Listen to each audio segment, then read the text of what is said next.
अस्सलाम वालेकुम।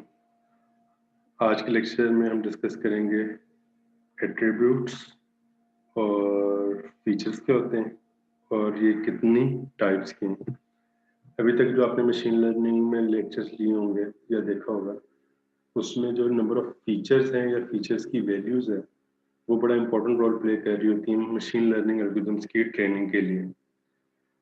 और यूजुअली हमारे पास जितने भी फीचर्स हैं वो न्यूमेरिक फॉर्म में होते हैं, लेकिन जब हम रियल टाइम डाटा से डील कर रहे होते हैं तो हमारे पास जो फीचर्स हैं या एट्रीब्यूट्स हैं वो अदर देन न्यूमेरिक भी आ सकते हैं। और अब हमें उन फीचर्स या एट्रीब्यूट्स को ट्रांसफॉर्म करना है इस तरह के हम उन फीचर्स पे भी मशीन लर्निंग अप्लाई कर सकें। सो आज के लेक्चर में हमसे फोकस करेंगे एट्रीब्यूट्स या फीचर्स कितनी टाइप्स के हैं। तो नेक्स्ट स्लाइड में चीज़ें क्लियर रहती हैं। एट्रीब्यूट्स या फीचर्स या डायमेंशंस, ये आपको ऑलरेडी पता है कि ये जो करेक्टर ये असल में रिप्रेजेंट करती हैं करेक्टरिस्टिक्स और features of a data object.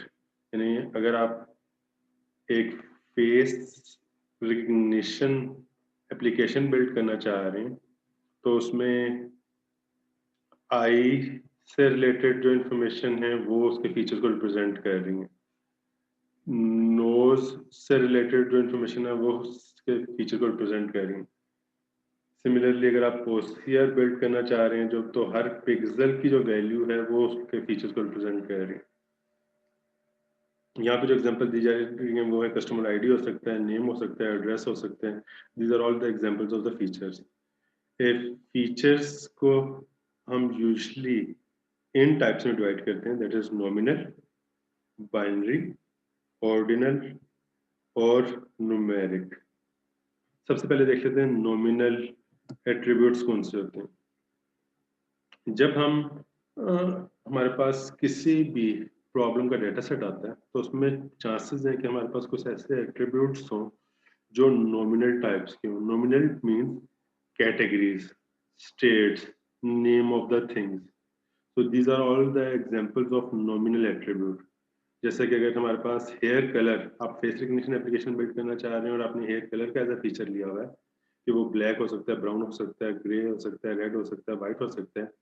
These are all the nominal types. These are all the here is the nominal type of attribute. इसी तरह मैरिटल स्टेटस की अगर इंफॉर्मेशन आ रही है और आपने उसको यूज करते हुए मशीन लर्निंग एल्गोरिथम को कुछ इंफॉर्मेशन फीड करनी है, या ऑक्यूपेशन आ रही है, या आईडी नंबर आ रहा है, या जिप कोड्स आ रही हैं, ये सारे के सारे जो एट्रीब्यूट्स हैं ये नॉमिनल टाइप्स के हैं। और अब हमें इनको कन्वर्ट करना है किसी तरीके से न्यूमेरिकल फॉर्म में, ताकि उस पर एमएल एल्गोरिथम या ईए एल्गोरिथम अप्लाई किए जा सके। फिर बाइनरी एट्रीब्यूट। बाइनरी एट्रीब्यूट्स की टाइप है नॉमिनल एट्रीब्यूट्स की, लेकिन उसमें सिर्फ दो पॉसिबल वैल्यूज होती हैं, 0 या 1। बाइनरी एट्रीब्यूट्स को भी हम दो कैटेगरीज में डिवाइड करते हैं, एक है सिमेट्रिक बाइनरी और सेकंड है asymmetric binary. Symmetric binary means कि आपके पास जो उसकी वैल्यूज आ रही हैं 0 या 1 वो इक्वली इम्पोर्टेंट हैं। उसमें किसी भी तरह की कोई डिफ्रेंसिएशन एग्जिस्ट नहीं कर रही, हम उनको डिफ्रेंशिएट नहीं कर रहे। जिस तरह जेंडर के केस में इसकी जो पॉसिबल वैल्यूज हो सकती हैं वो मेल हो सकती है और फीमेल, और मेल और फीमेल इक्वली इम्पोर्टेंट है। These are the examples of symmetric binary. Asymmetric जो एग्जांपल है उसमें हमारे पास outcomes are not equally important. कि आपने एक मेडिकल टेस्ट करवाया और उसका जो रिजल्ट है वो पॉजिटिव भी आ सकता है और नेगेटिव भी आ सकता है। लेकिन जब आप एक ऐसा सिस्टम बिल्ड करना चाह रहे हैं जो ऑटोमेटिकली मेडिकल टेस्ट को क्लासिफाई कर सके on the basis of some information, तो उस केस में आपका जो मेन फोकस पॉइंट है वो पॉजिटिव पे होगा और नेगेटिव पे जो फोकस है वो लेस होगा। तो इस तरह के जो बाइनरी एट्रीब्यूट्स हैं उनको हम एसिमेट्रिक बाइनरी एट्रीब्यूट्स कह रहे हैं। और यूजुअली जो इम्पोर्टेंट फीचर है उसको हम 1 असाइन करते हैं और जो लेस इम्पोर्टेंट फीचर है उसको हम 0 असाइन करते हैं। एक और जो हमारे पास टाइप है दैट इज ऑर्डिनल। ऑर्डिनल की जो एग्जांपल है, values have a meaningful order, जो एग्जांपल यहाँ पे आ रही है वो है rank, but magnitude between successive values is not unknown.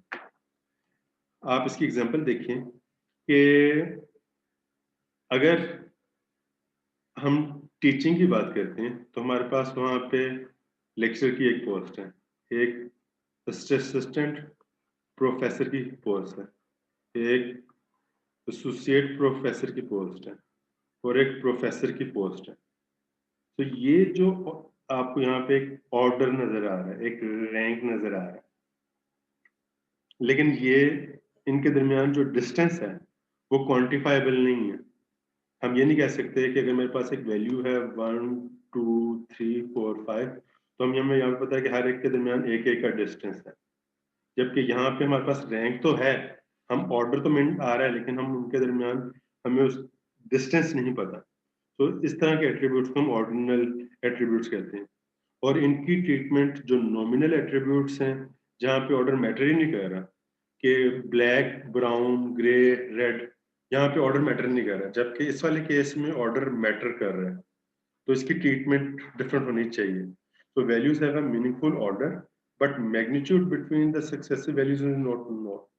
तो जिस तरह साइज के केस में स्मॉल मीडियम लार्ज, फिर ग्रेड या आर्मी रैंक्स या ये जो रैंक्स हैं, ये जो एग्जांपल्स हैं ये ऑर्डिनल की एग्जांपल्स हैं।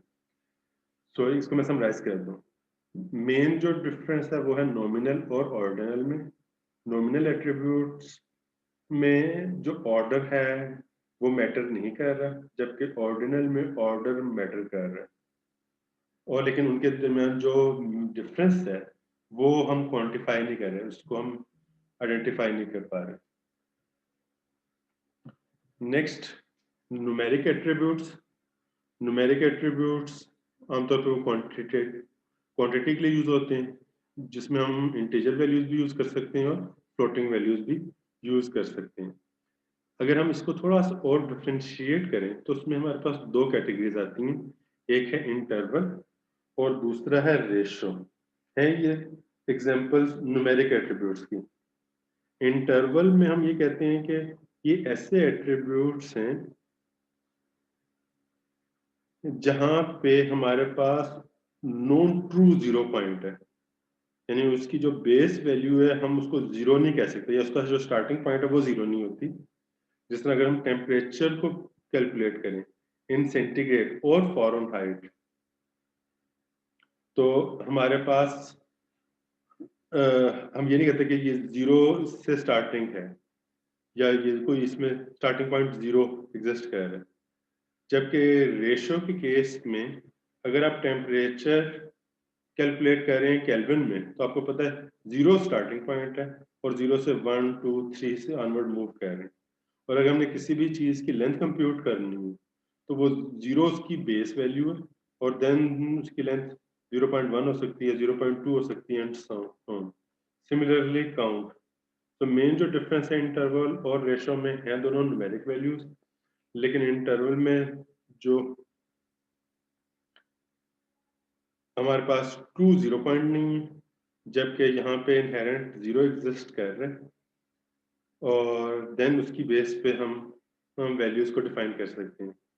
यहाँ पे मजीद डिफाइन किया, measure on a scale of equal size units we can speak the values, जबकि रेशो में as being an order of magnitude larger than the unit of measurement, twice thrice, हम यहाँ पे इस तरीके से स्पेसिफाई कर सकते हैं रेशो के केस में कि 5 kelvin is twice then, sorry 10 K is twice as high as 5 kelvin. जबकि यहाँ पे हम सेंटीग्रेड के केस में ये नहीं कह सकते कि 2 सेंटीग्रेड या 4 सेंटीग्रेड इज ट्वाइस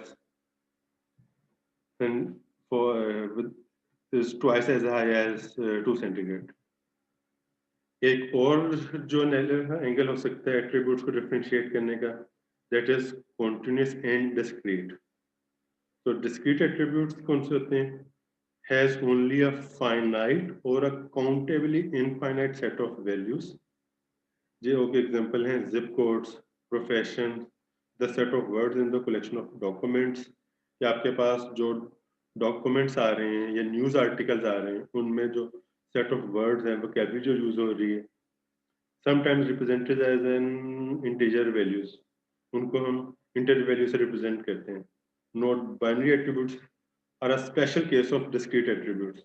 जो बाइनरी एट्रीब्यूट्स हैं वो डिस्क्रीट एट्रीब्यूट्स ही की एक एग्जांपल है। Continuous attributes as a real number as an attribute, जिस तरह टेम्परेचर है, हाइट है, तो कॉन्टिन्यूस में हमारे पास कॉन्टिन्यूस वैल्यूज आ रही हैं, रियल नंबर्स आ रही हैं, जिनको हम यूजली फ्लोटिंग पॉइंट में रिप्रेजेंट कर देते हैं। Let's say 3.1, 3.2, 3.21, 3.222। सो होपफुली आपको काफी हद तक चीजें क्लियर हो चुकी होंगी। कोई क्वेश्चन है कोई, तो आप पूछ सकते हैं। Thank you. अल्लाह।